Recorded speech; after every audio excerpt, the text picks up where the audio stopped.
Beneath the floorboards of a quiet, suburban Chicago home, the earth itself seemed to be crying out. In the summer of 1978, the residents of 82-13 West Somerdale Avenue in Norwood Park Township were plagued by a foul, unidentifiable stench.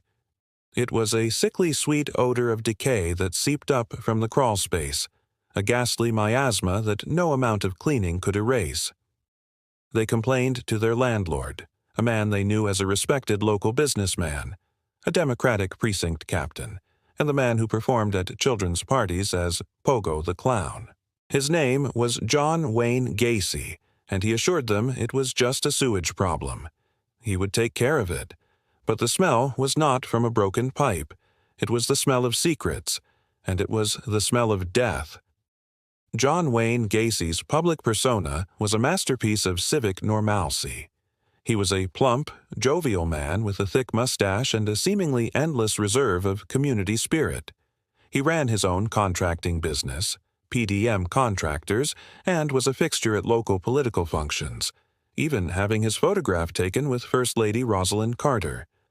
To his neighbors, he was a hard-working, self-made man. To the children, he was a delight, donning a clown costume he had designed himself, complete with the painted-on smile and ruffled collar. But this carefully constructed mask hid a profoundly broken and predatory interior. Gacy's past was already checkered.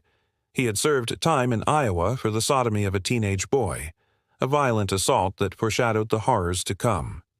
The facade began to crack on December 11, 1978. 15-year-old Robert Peast told his mother he was going to discuss a potential job with a contractor at the Nissan pharmacy where he worked. The contractor was John Gacy, who had been remodeling the store. Robert was a well-liked, reliable boy with a bright future, and he promised his mother he would be home by 10:15 p.m. He was never seen alive again. When Robert failed to return, his frantic family called the police. For the first time, an investigation pointed directly at Gacy. Officers learned that Gacy had been the last person seen with the boy and that he had a prior sex offense conviction. The mask of the respectable businessman was beginning to slip. The Des Plaines Police Department, now intensely focused on Gacy, initiated a massive surveillance operation. They obtained a warrant to search his home and his person. What they found during that first search on December 13th was disturbing, but not yet conclusive.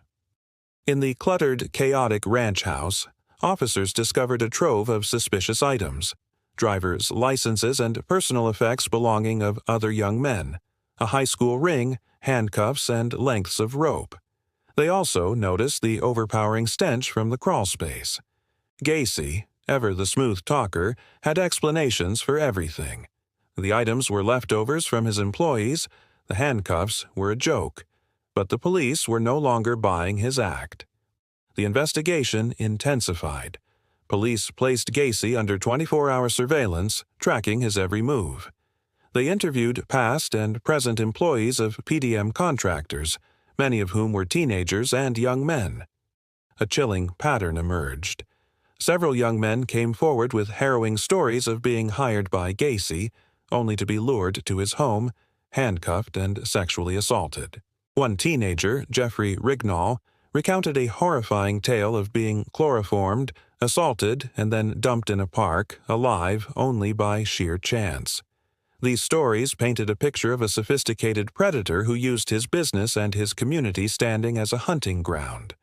The breakthrough came on December 20th, after Gacy's own lawyers, convinced of his guilt in Robert Peast's disappearance, allowed him to be interrogated without them present.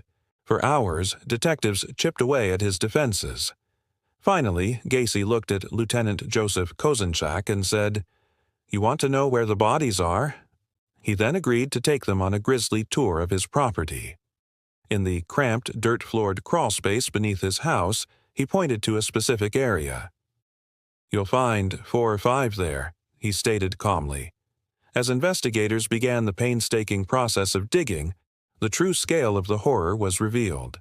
They didn't find 4 or 5 bodies. They found a tangled, skeletal heap of human remains. The excavation of 82113 West Somerdale Avenue became a macabre spectacle that captivated and horrified the nation. For weeks, teams of investigators worked in the frozen, foul-smelling darkness of the crawlspace, carefully unearthing body after body. The victims, all young men and boys, had been strangled or asphyxiated. Many were found with their underwear stuffed in their mouths, a signature of Gacy's method. As the count climbed, the world learned about the killer clown. The tally eventually reached 29 victims buried in the crawlspace. But Gacy had more confessions. He told the police he had run out of room and had begun dumping bodies in the Des Plaines River. 4 more victims were recovered from the water, bringing the final, staggering count to 33. Who were these 33 young men? They were sons, brothers, and friends, their lives brutally cut short. Many were runaways or teenagers who were transient, moving between homes and jobs.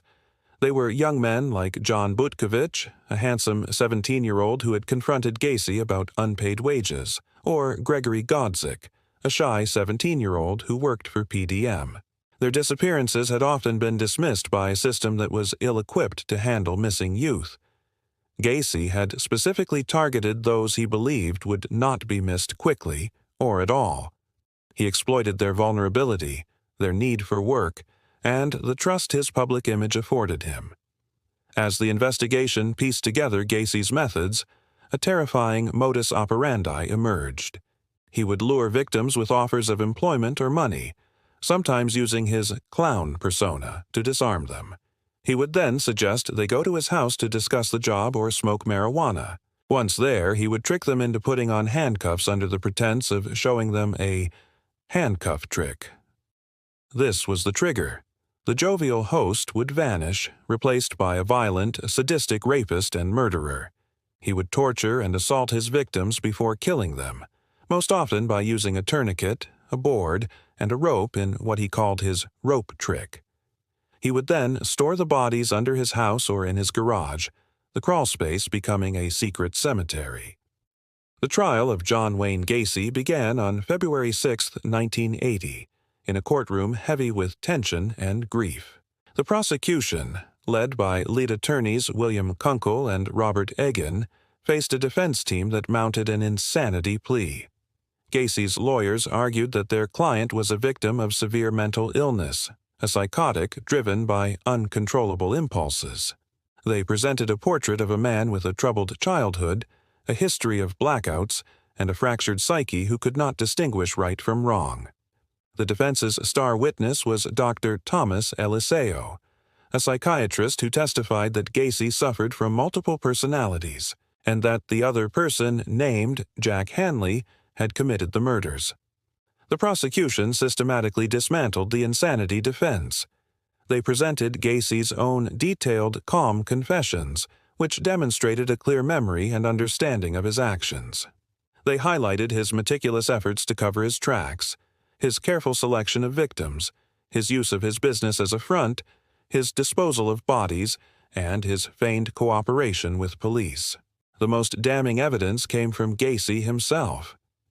In a stunning moment, against his lawyer's advice, Gacy requested to make a statement to the jury.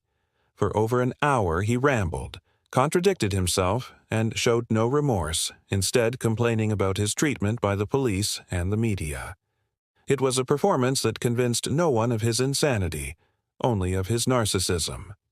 The emotional heart of the trial was the testimony from the families of the victims and the few who had escaped. The courtroom listened in stunned silence as young men described their narrow escapes from Gacy's clutches, their stories providing a chilling glimpse into the fate of the 33 who did not get away.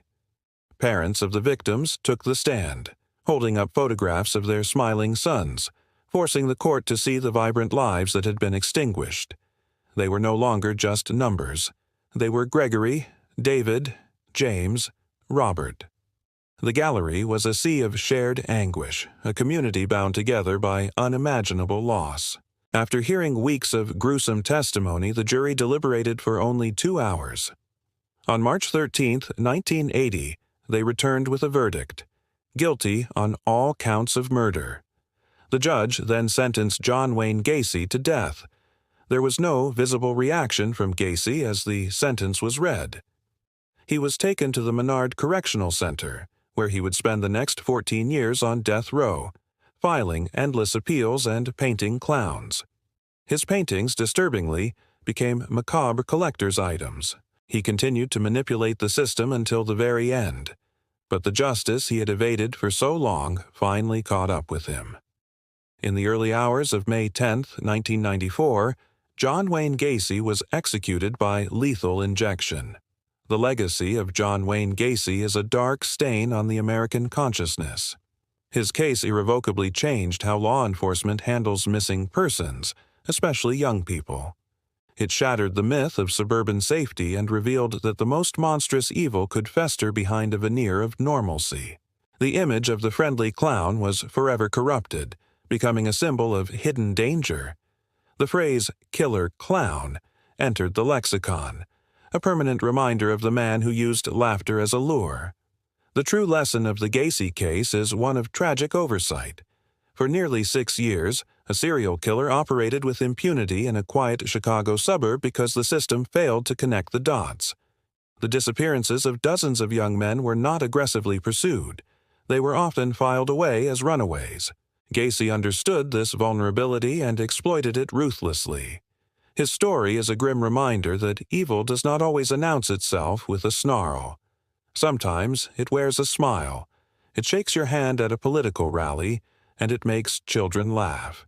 It reminds us to listen to the whispers, to investigate the smells, and to never, ever dismiss the unsettling feeling that something, behind the painted-on smile, is terribly, terribly wrong.